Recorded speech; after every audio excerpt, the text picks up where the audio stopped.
Hello everyone, welcome back to our Rhino tutorial. Today we can talk about how to render an image like this inside of Rhino by using V-Ray. First, you'll come over here to render, and then you will select current render, set it to V-Ray for Rhino. And then you will be able to dock this set of tabs from V-Ray. The first part are different kind of settings and including the frame buffer. And the second tabs right here, they are including all different kind of lights from rectangle to dome light to sunlight to directional light tools. And right here, the third tab includes all different kind of objects or even geometries, such as the infinite plane. If you select it, you will have an infinite plane here. Although this doesn't look like infinite, but inside of V-Ray rendering world, it is. And right here, there are tools for adding or remove the fur from the selection. So first thing first, I will come over here. This is a core editor for the V-Ray asset. You can have all kind of controls over here. The first section is for materials. And then if you click this part, you will access their material libraries. They have all kind of cool presets. And then if you select specific material, for example, glass window neutral, I bring it into here and right click here, you'll be able to see all kind of parameters that you can set up for this specific material. The second tab right here is a lighting. If we put a lights inside of the scene, you'll be able to find the lights here and you will be able to control it here. The next one is geometry. If you put an infinite plane here, you'll immediately start here so you can use it. The render elements and the textures are some high level stuff which we will not cover today. Last but not least is the settings. If you click here, there are all kind of important settings for you to control the quality for this rendering. First of all, you can select its interactive rendering or not. This icon means interactive rendering, same as here. If you click it, you'll be able to see that you can get the rendering result in no time, but the quality is not that good. In comparison, if you click this triangle and click this icon, you'll get the production mode. So you will be able to get the final result from this rendering work. Also, progressive is another mode under the production mode. If you click progressive here, instead of trying to denoise from a corner or the center of the image, it's going to try to compute the whole image at the same time.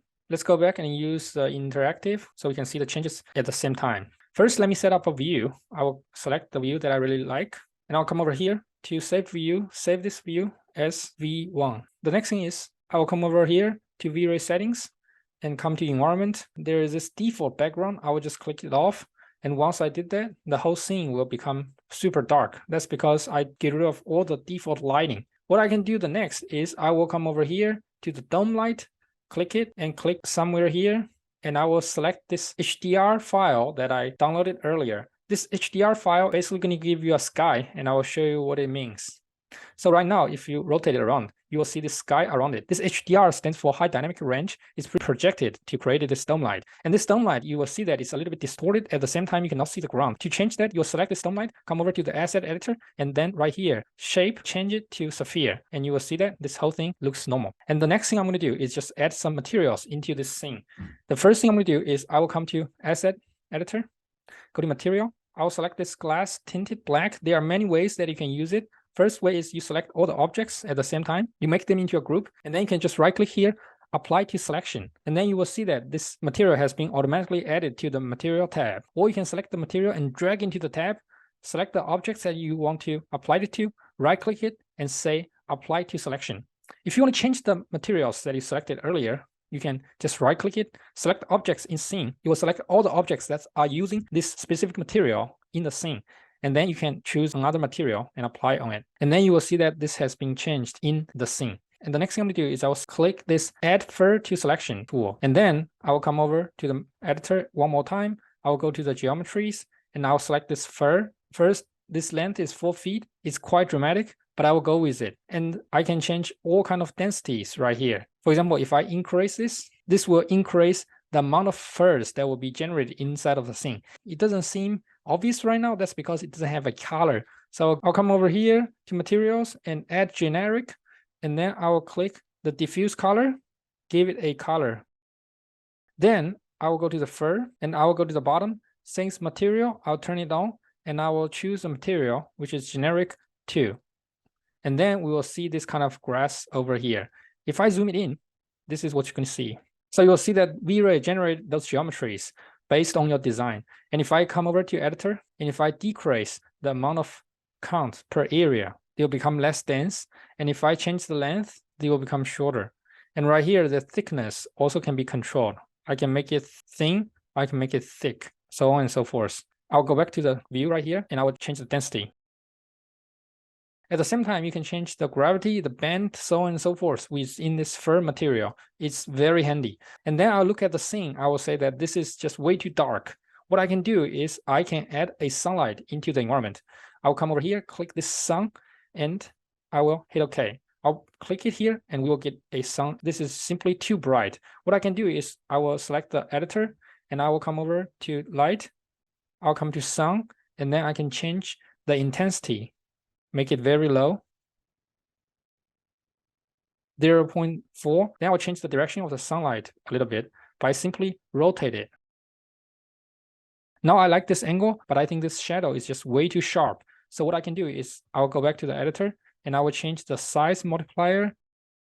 Now the edge of the shadows are much soft. So the next thing I'm going to do is I look at the scene and I think that this is simply too yellowish. So what I will do is I will change the color mode to override. And now I get rid of that yellowish color. And if you don't like the dome light behind you, you think that this just simply too much cloud here, you can also come over here, select the dome light and rotate it a little bit.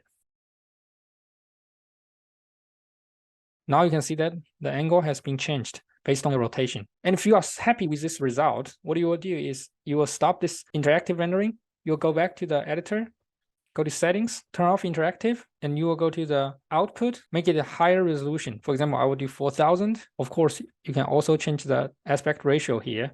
And then I will just click this icon one more time, and then we'll get this result. And if I want to change the color for the grass, now I think it's way too green. I'll just come over here, change the generic to the color that I set up earlier. I will change to another color.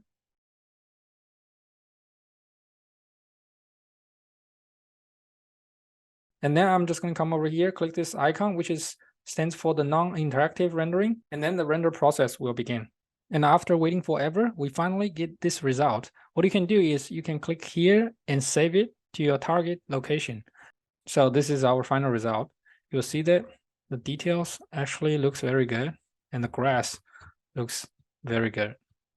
Thank you so much for your attention, and I'm looking forward to see you in our next tutorial.